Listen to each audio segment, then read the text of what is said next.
તમે બાજુ મોટું બતાવી દો. મોટું આમ કરે છે. અરે ઓલી બાજુ બધું આ બાજુ બધું આ બાજુ આ બાજુ કે નથી જ જો અરે અરે અરે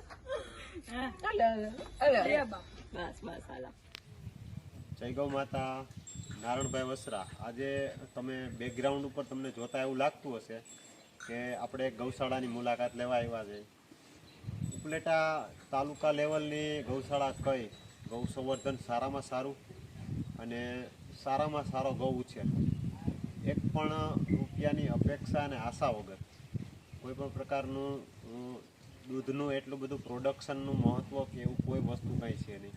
પણ મેઇન વસ્તુ એ છે કે વ્યક્તિગત અને ફેમિલી એનો શોખ એટલો ભરપૂર છે અને એટલા પોઝિટિવ માણસ છે ગૌ માતા પ્રત્યે.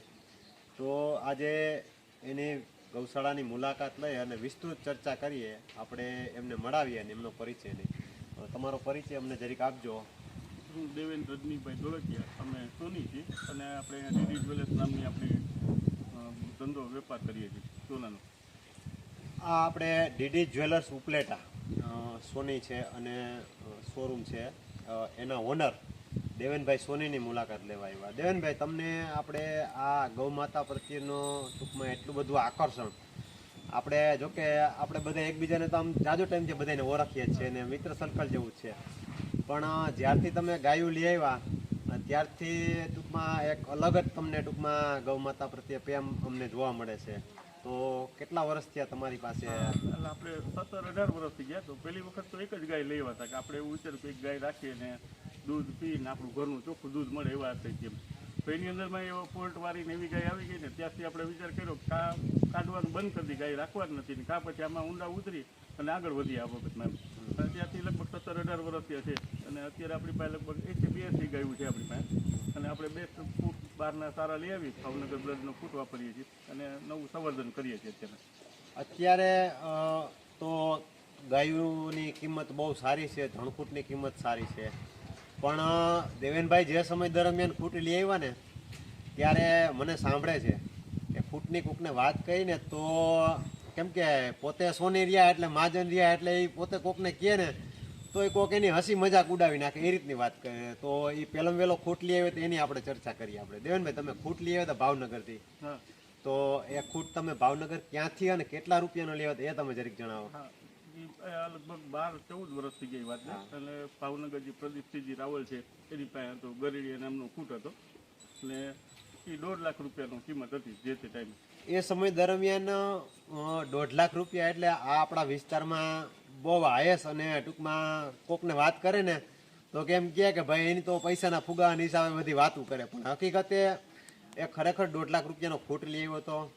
અને ગરેડિયાની આપણે માહિતી આપીએ તો જે ગરેડિયો હતો એ પહેલાં વહેલો ભાવનગરથી પહેલાં વહેલા આપણે અહીંયા લઈ આવ્યા અને એ પછી ગરેડિયો આપણે નાગોદર ગૌશાળામાં પછી એનું મૂળ જે વતન છે નાગોદર આપ્યો હતો. એ નાગોદરથી પછી કોડીનાર, એ પછી કોડીનાર ગયો હતો અને કોડીનારથી પછી અશોકભાઈ રોગડાવાળા લઈ આવ્યા હતા અને એ ખૂટનું નામ અશોકભાઈ ઢોલીનો, બરોબર ને? હા, પછી એ લોકો ઢોલીનો કહેતા અને એ પછી દ્વારકેશમાં આવ્યો હતો અને એ પછી એનો એની જીવનનો જે સમયગાળો હતો એ સમાપ્ત થઈને વિલીન થઈ ગયો. અને આ બધું અત્યારે છે. આ પેલા ઓલો ખૂટ બતાવજો. તો આ ખૂટ છે એ કિશન છે અને ગરેડિયાનો વાછડો છે.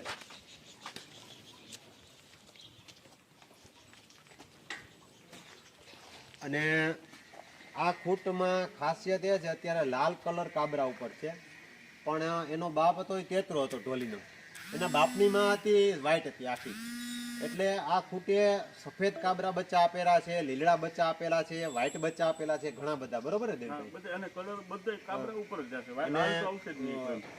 રેડ કલર ઓછો આવ્યો અને વધારે પડતા વ્હાઈટ કાબરા ઉપર આવેલા છે. તો સારામાં સારું ગૌ સંવર્ધન. અને આપણે ગાયનું લગભગ મને ખ્યાલ છે એ પ્રમાણે કઈ વેચાણ આપણે વેચવાનું નથી. આપણે તો એક ટાર્ગેટ છે 101 ગાય તો પેલા કરવી છે. હવે દેવેનભાઈ ને નંબર તો સારા એવા સંબંધ મિત્ર છે એટલે અમને ખ્યાલ જ છે. અત્યાર સુધીમાં કોઈ પણ પ્રકારનું વેચાણ એને ક્યારેય નહીં કર્યું.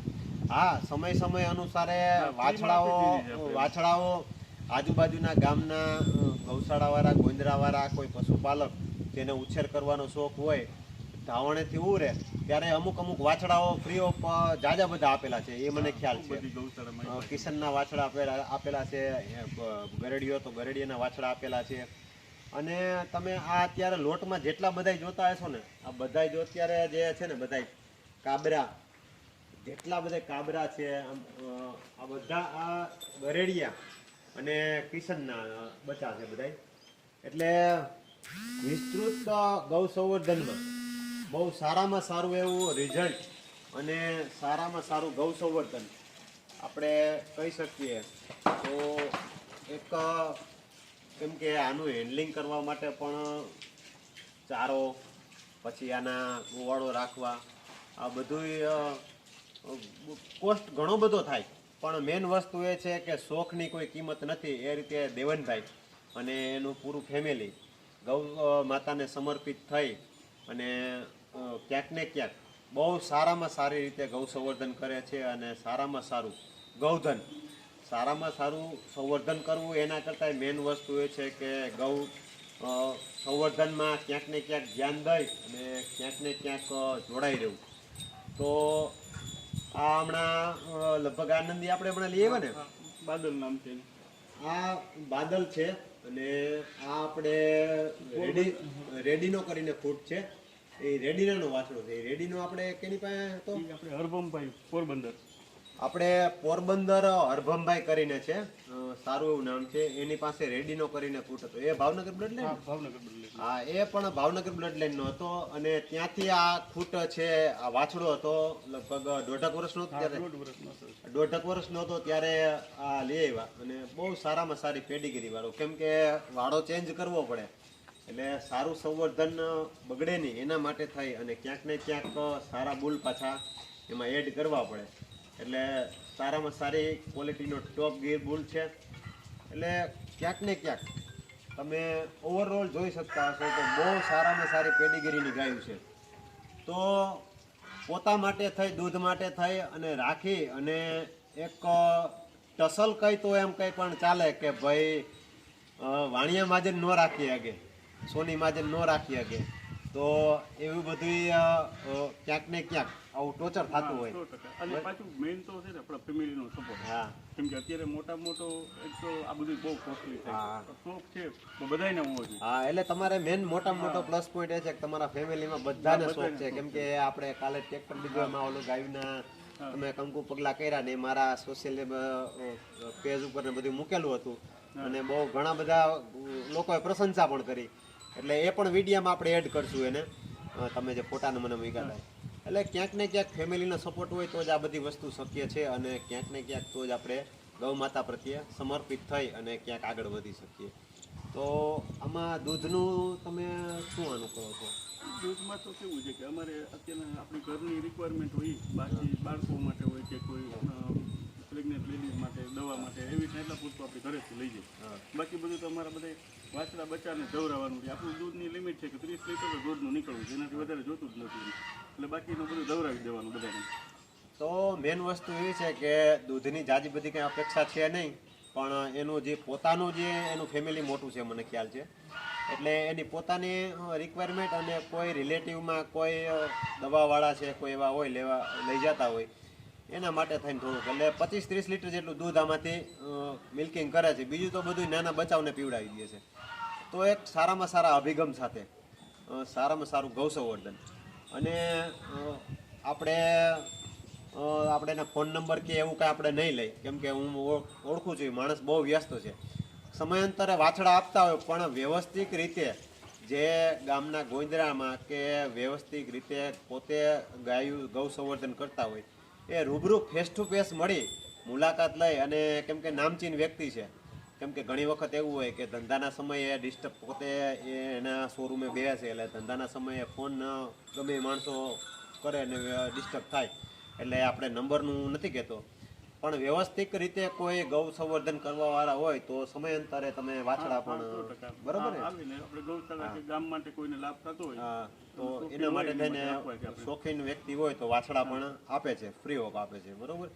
એટલે સારામાં સારા અભિગમ સાથે ગૌ સંવર્ધન સુધરે અને ક્યાંક ને ક્યાંક દેશી નસલ આપણી બચે એના માટે પણ દેવેનભાઈના સારા એવા ટૂંકમાં પ્રયાસો છે, જેથી કરીને બીજા ગામના અન્ય લોકોને ઘણી વખત એવું થતું હોય કે વર્ષ દિવસના કે 8 મહિનાના 9 મહિનાના સારી એવી ગૌશાળાઓમાં વાછડા લેવા જાય તો એની પણ લાખોમાં કિંમત હોય. એ તમને અનુભવ છે? કેમ કે ગૌશાળા વાળાને અત્યારે એટલું જ કહેવાનું છે કે તમને આપણે ખબર જ છે કે 3 વર્ષ પછી વાળો પૂરો થવાનો છે. એક મોટો ફૂટ હોય તો એક નાનું બચ્ચું ભેગું તૈયાર કરવાનું, કેમ કે 3 વર્ષ પછી બદલશો ત્યારે વળી પાછો ટાઈમે ગોતવા નીકળે છે. અત્યારે મોટા ભાગના માણસો ભૂલ જ કરે છે કે ચાલુ ફૂટ જ ગોતવા નીકળે, અને ચાલુ ફૂટ ક્યાંય મળે નહીં કોઈ પાસે. એટલે બચ્ચા આ બધાને આપણે એટલું જ સલાહ દેવાની કે તમે અત્યારથી જ એક ચાલુ ફૂટ હોય તો એક નાનું બચ્ચું ભેગું તૈયાર કરતા જાઓ, એક વાછડો તૈયાર કરો બધા. 100%. જો મેન વસ્તુ દેવેનભાઈએ કીધી કે તમારી પાસે અત્યારે ચાલુ ફૂટ છે, એ 3 વર્ષે વાળો પૂરો થાય તો 3 વર્ષે જ્યારે વાળો પૂરો થાય ત્યારે તમે ગોતવા નીકળો તો ચાલુ ફૂટ કોઈ ફ્રી ઓફ આપવાનું છે નહીં. કેમ કે આજે એને ફીડિંગ કરાવ્યું હોય, એની પાછળ એને ચારો નીણ ખાણ ખવડાવ્યું હોય, એને એક્સ્ટ્રા હાચવવા માટેનું ફીડ ખવડાવ્યું હોય તો એ ખર્ચો બધો થતો હોય. તો આજે તમને જે રીતે આ સહલગ્ન જે લોકો હોય એ તમને ક્યાંયથી સારા બચ્ચા આપતા હોય તો નાનું બચ્ચું લઈ અને ઉછેર ભેગો કરવાનો, જ્યાં ઉનો વાળો પૂરો થાય તા આ ખરેખર પાછો સ્ટાર્ટ થઈ જાય. એટલે ક્યાંક ને ક્યાંક વાંધો ન આવે, વચ્ચે ગેપ ન પડે. અને જો આજે ખર્ચો આપણે કરી શકીએ એમ હોય તો કોઈ વાંધો નથી, બરોબર ને? તો પછી જો એવું મળી જવાનું, તો પછી જો એવું મળી જવાનું છે. તો ફરી નવા વિડીયો સાથે મળશું, અને અમારી ચેનલને લાઇક, શેર અને સબસ્ક્રાઈબ કરજો. અને આ ગૌ સંવર્ધન અને પ્રાકૃતિક ખેતીના વિષય ઉપર અવારનવાર વિડીયા તમને જોવા મળશે.